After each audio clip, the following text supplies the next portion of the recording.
ಎಲ್ರಿಗೂ ನಮಸ್ಕಾರ. ನಾನು ತೇಜ ಬಸವರಾಜ್. ಇವತ್ತು ಸಿಂಪಲ್ಲಾಗಿ ಉಪ್ಪಿಟ್ಟು ಮಾಡೋದು ಹೇಗೆ ಅಂತ ನೋಡೋಣ ಬನ್ನಿ. ಪೊಟ್ಯಾಟೊ, ಬೀನ್ಸು, ಕ್ಯಾರೆಟು, ಕ್ಯಾಪ್ಸಿಕಮ್ ಸಣ್ಣದಾಗಿ ಹಟ್ಟಿಸ್ಕೊಂಡಿದ್ದೀನಿ. ಸ್ವಲ್ಪ ಕಾಯಿ ತುರಿನ ತುರಿದಿಟ್ಕೊಂಡಿದ್ದೀನಿ. ಒಂದು ಟೊಮೊಟೊ, 2 ಈರುಳ್ಳಿ, ಒಂದು 5-6 ಖಾರಕ್ಕೆ ಎಷ್ಟು ಬೇಕೋ ಅಷ್ಟು ಮೆಣಸಿನ್ಕಾಯಿ, ಸ್ವಲ್ಪ ಕೊತ್ತಂಬರಿ ಸೊಪ್ಪು, ಸಾಸಿವೆ, ಜೀರಿಗೆ, ಕಡಲೆಬೇಳೆ, ಕಡಲೆಬೀಜ ಇಷ್ಟನ್ನು ಎತ್ತಿಟ್ಕೊಂಡಿದ್ದೀನಿ. ಸೊ ಫಸ್ಟಿಗೆ ಏನಪ್ಪ ಅಂದರೆ ಒಂದು ಗ್ಯಾಸ್ ಹಚ್ಕೊಂಡು ಬಾಣಲಿ ಇಟ್ಟು ಅದಕ್ಕೆ ಸ್ವಲ್ಪ ಎಣ್ಣೆ ಹಾಕಿ ನಮ್ಗೆ ಎಷ್ಟಕ್ಕೆ ಉಪ್ಪಿಟ್ಟು ಬೇಕೋ ಅದು ನಾನೊಂದು ಬೌಲ್ ರವೆ ತೊಗೊಂಡಿದ್ದೀನಿ. ಸೊ ಇದ್ರ ರವೆ ಬರುತ್ತಲ್ಲ, ಬನ್ಸಿ ರವೆ. ಸೊ ಆ ರವೆನ ಎಣ್ಣೆ ಆಗಲಿ ಚೆನ್ನಾಗಿ ಹುರ್ಕೋಬೇಕು. ಅದೊಂದು ಫ್ರೇಗ್ರೆನ್ಸ್ ಬರಬೇಕು, ಗಮ್ ಅನ್ನಬೇಕು.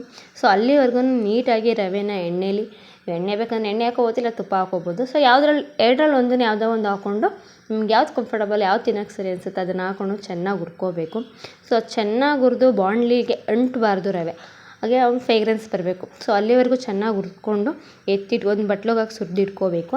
ನಂತರ ಅದೇ ಬಾಣಲಿಗೆ ಸ್ವಲ್ಪ ಎಣ್ಣೆ ಒಗ್ಗರಣೆಗೆ ಬೇಕಾದ ಎಣ್ಣೆ ಹಾಕ್ಕೊಂಡು ಸಾಸಿವೆ, ಕಡಲೆಬೀಜ ಇಷ್ಟನ್ನು ಹಾಕ್ಕೊಂಡು ಚೆನ್ನಾಗಿ ಫ್ರೈ ಮಾಡಬೇಕು. ಸೊ ಅದು ಪಟ ಅಂತ ಸಿಡಿಬೇಕು. ಅಲ್ಲಿವರೆಗೂ ಚೆನ್ನಾಗಿ ಎಣ್ಣೆಲಿ ಹುರ್ಕೊಂಡು ಆಮೇಲೆ ಈರುಳ್ಳಿ ಹಾಕ್ಕೋಬೇಕು. ಈರುಳ್ಳಿ ಹಸಿ ಸ್ಮೆಲ್ ಹೋಗಬೇಕು, ಅಲ್ಲಿವರೆಗೂ ಚೆನ್ನಾಗಿ ಹುರಿಬೇಕು. ಸೊ ಈರುಳ್ಳಿ ಹಸಿ ಸ್ಮೆಲ್ವರೆಗೂ ಹುರಿದು ಆಮೇಲೆ ಮೆಣಸಿನ್ಕಾಯಿ ಹಾಕ್ಕೊಂಡು ಅದನ್ನು ಚೆನ್ನಾಗಿ ಫ್ರೈ ಮಾಡಿ, ಸ್ವಲ್ಪ ಉಪ್ಪು ಹಾಕಿ ಆವಾಗ ಈರುಳ್ಳಿ ಸಾಫ್ಟ್ ಆಗುತ್ತೆ. ಸೊ ಅಷ್ಟನ್ನು ಹಾಕ್ಬಿಟ್ಟು ಚೆನ್ನಾಗಿ ಫ್ರೈ ಮಾಡಿಬಿಟ್ಟು ಆನಂತರ ನಾವು ಹೆಚ್ಚಿಟ್ಕೊಂಡಿರೋಂಥ ಸಣ್ಣಗೆ ಹಚ್ಚಿಟ್ಕೋಬೇಕು ತರಕಾರಿನ. ಯಾಕಂದರೆ ಮಕ್ಕಳು ತಿನ್ನೋದ್ರಿಂದ ಸಣ್ಣಗೆ ಹಚ್ಚೋದ್ರಿಂದ ಗೊತ್ತಾಗಲ್ಲ, ಅವ್ರಿಗೆ ತಿನ್ಕೋತಾರೆ. ಸೊ ಹಾಗಾಗಿ ಸಣ್ಣಗೆ ಹಚ್ಚಿಟ್ಕೊಂಡಿರೋ ಕ್ಯಾರೆಟು, ಪೊಟ್ಯಾಟೊ, ಬೀನ್ಸು ಮತ್ತು ಕ್ಯಾಪ್ಸಿಕಮ್ನ ಹಾಕೋತಾ ಇದ್ದೀನಿ. ಸೊ ಇದನ್ನು ಹಾಕ್ಕೊಂಡು ಚೆನ್ನಾಗಿ ಹುರ್ಕೊಂಡು ಅದು ಹಸಿ ಸ್ಮೆಲ್ ಇರಬಾರ್ದು. ನಾವು ಆಮೇಲೆ ಸ್ವಲ್ಪ ಉಪ್ಪು ಹಾಕ್ಕೋಬೇಕು, ಸಾಫ್ಟ್ ಆಗುತ್ತೆ ಮತ್ತು ಟೇಸ್ಟ್ ಇರುತ್ತೆ ತರಕಾರಿಗೆ ಅಂತೇಳಿ ಉಪ್ಪು ಹಾಕ್ಕೊಂಡು ಚೆನ್ನಾಗಿ ಬೇಯಿಸ್ಕೋಬೇಕು. ಚೆನ್ನಾಗಿ ಬೇಯಿಸ್ಕೊಂಡಾದ್ಮೇಲೆ ಸ್ವಲ್ಪ ಅರಿಶಿನ ಪುಡಿ ಹಾಕಬೇಕು.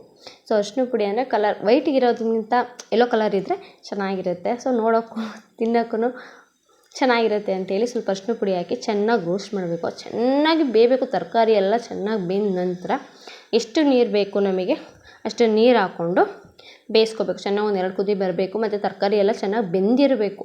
ಅಷ್ಟು ಚೆನ್ನಾಗಿ ಬೇಯಿಸ್ಕೊಂಡಾದ್ಮೇಲೆ ಸ್ವಲ್ಪ ಎಷ್ಟು ರುಚಿ ನೋಡಿಕೊಂಡು, ಮೊದಲೇ ಉಪ್ಪು ಹಾಕಿರೋದ್ರಿಂದ ಇನ್ನೊಂದು ಸರಿ ಕೈಗೆ ಹಾಕ್ಕೊಂಡು ಸ್ವಲ್ಪ ರುಚಿ ನೋಡಿಕೊಂಡು ಸರಿಯಾಗಿದೆ ಅಂದರೆ ಸಾಕು, ಇಲ್ಲ ಬೇಕು ಅಂದರೆ ಸ್ವಲ್ಪ ಉಪ್ಪು ಹಾಕ್ಕೊಂಡು ಇನ್ನೊಂದು ಕುದಿ ಬೇಯಿಸ್ಕೊಂಡು ಆಮೇಲೆ ತುರಿದಿಟ್ಕೊಂಡಿರ್ತೀವಿ ಸ್ವಲ್ಪ ಕಾಯಿ ತುರಿ, ಆ ಕಾಯಿ ತುರಿನೂ ಹಾಕ್ಬಿಟ್ಟು ಚೆನ್ನಾಗಿ ಬೇಯಿಸ್ಕೋಬೇಕು. ಬೇಯಿಸ್ಕೊಂಡು ಆದ ನಂತರ ರವೆ ಉದಿಟ್ಕೊಂಡಿರ್ತೀವಲ್ಲ ಆ ರವೆನ ಹಾಕ್ಕೊಂಡು ನೀಟಾಗಿ ತಿರುಗಬೇಕು. ಸ್ವಲ್ಪ ಗಂಟಿಲ್ದಂಗೆ ನೀಟಾಗಿ ತಿರುಗಿದ್ರೆ ಸಿಂಪಲ್ಲಾಗಿ ಬೇಗ ಆಗುತ್ತೆ, ಉಪ್ಪಿಟ್ಟು ರೆಡಿ ಆಗುತ್ತೆ. ಸೊ ನೀವು ಟ್ರೈ ಮಾಡಿ ಹೇಗಿರುತ್ತೆ ಅಂತ ಹೇಳಿ ಕಮೆಂಟ್ ಮಾಡಿ,